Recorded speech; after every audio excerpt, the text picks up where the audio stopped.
Hi, I'm Kieran and welcome to my physics bonus assignment video.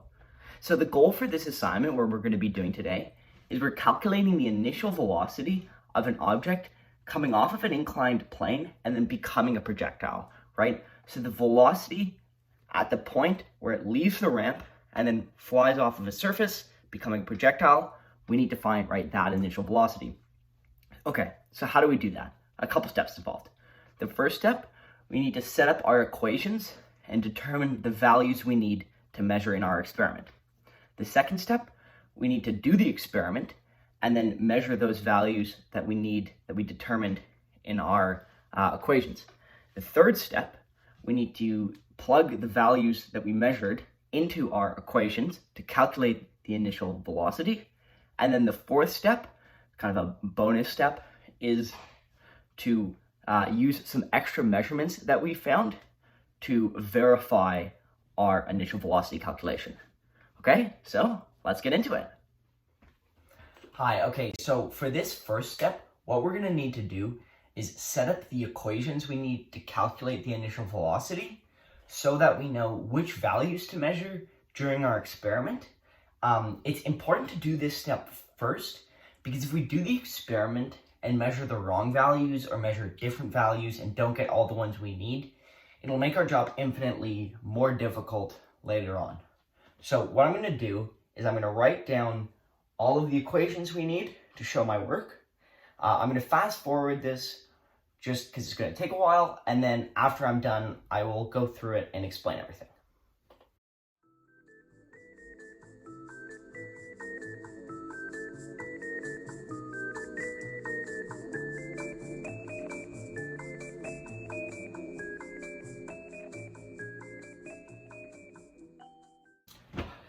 Hi, okay, so I've set up all of our equations and now I'm going to explain what's going on. But before I do, I recognize this is a bit hard to follow. So I will include a scanned PDF of my handwritten work so you can follow along with that as well. So here is the diagram of the situation. This triangle being the inclined plane, then becoming a parabola right, which is an object in projectile motion. The ramp or the inclined plane, will be on a table, and then the projectile motion part of the experiment will be the object's path from the table in the air all the way to the ground. So this is the ground. The height of the table will be the vertical displacement, and the distance that it travels out from the table will be our horizontal displacement. So a quick note about the initial velocity. We're trying to find the velocity right at this point when it changes from an inclined plane to in the air being a projectile. So I've kind of stretched that out to be a triangle, which is a mathematically similar triangle to the ramp. Because the object will be going down the ramp and then its initial velocity will be following the same path that it was on while it was traveling down the ramp. So this angle and this angle will be the same. Okay, with that out of the way, what equations did we use?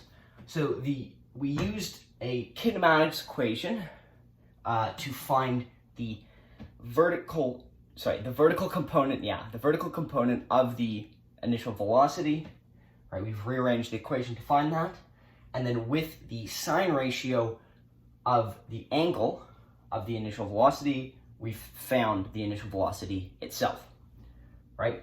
So then we're good, we're golden, we have our answer, but how do we know it's accurate? Okay, so we can verify it by measuring the horizontal displacement and then using our initial velocity calculation to calculate the horizontal displacement.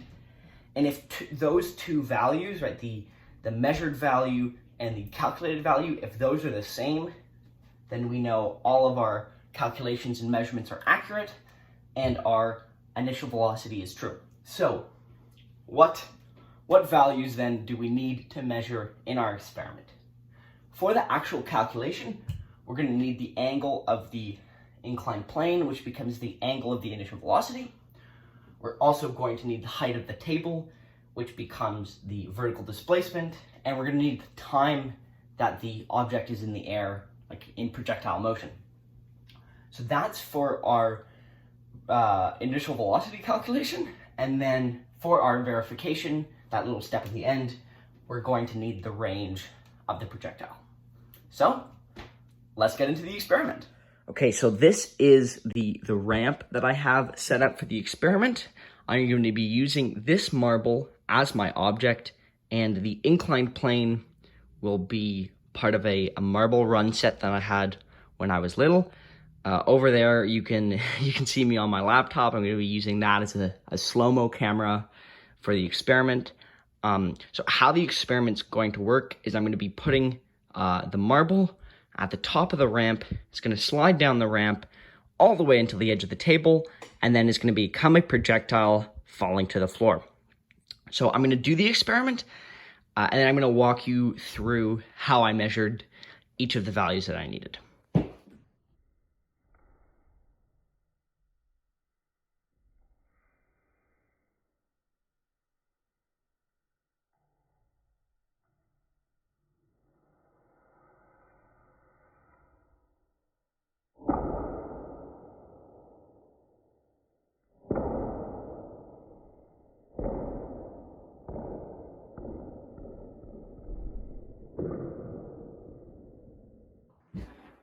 Okay, so what I'm doing here is I'm measuring the height of the table, which will give me the vertical displacement, and I'm also finding the point on the floor, which is directly beneath the edge of the table.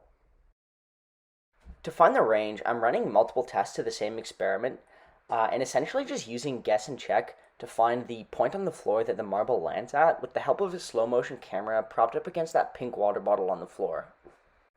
It's important to note that as long as you don't move the ramp, you can use values from different tests in your calculations because nothing in the experiment is changing. So here's the final shot from the slow-mo cam I was using on my phone. Slowing it down even further, you can see that the marble lands right on the edge of that green piece of tape, and measuring the distance between the two pieces of tape that I put down will give me the projectile's range. So here I am measuring the angle from the horizontal of the inclined plane, which will give me the angle of the initial velocity. To find time, I run another test of the experiment, but this time with the video playing at 1x speed. Importing it into iMovie told me that the marble was in the air for about 0.2 seconds. Using a stopwatch, I couldn't get a consistent time, but it was always around 20 milliseconds, so I'm pretty confident in the measurement. Alright, so we've come to our last step. We've set up all of our equations, we've measured all of our values from the experiments, and now all that's left to do is put those measured values into our derived formulae, and we'll have our answer for the initial velocity. So as before, I'll be including a scanned PDF of all of my calculations, so you can follow along like that if you want, and I'll speed the process up, write everything down, and then explain everything at the end. So without further ado, let's get into it.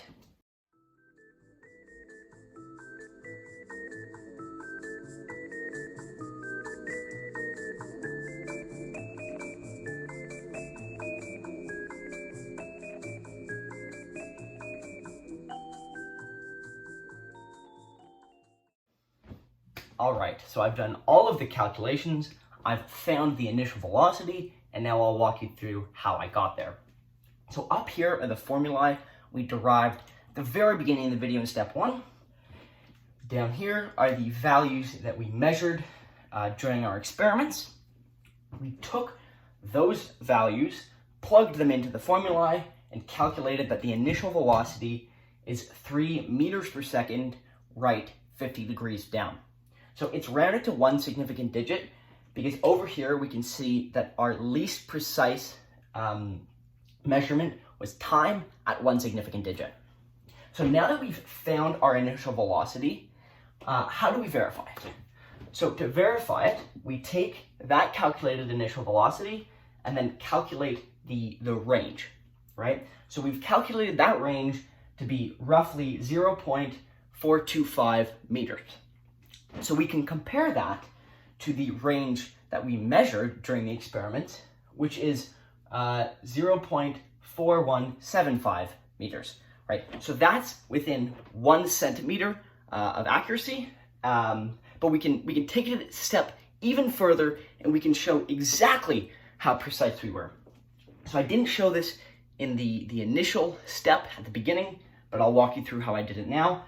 So the percentage difference is it's pretty self-explanatory, but it's the accuracy that we, like the degree of accuracy between the calculated and measured values.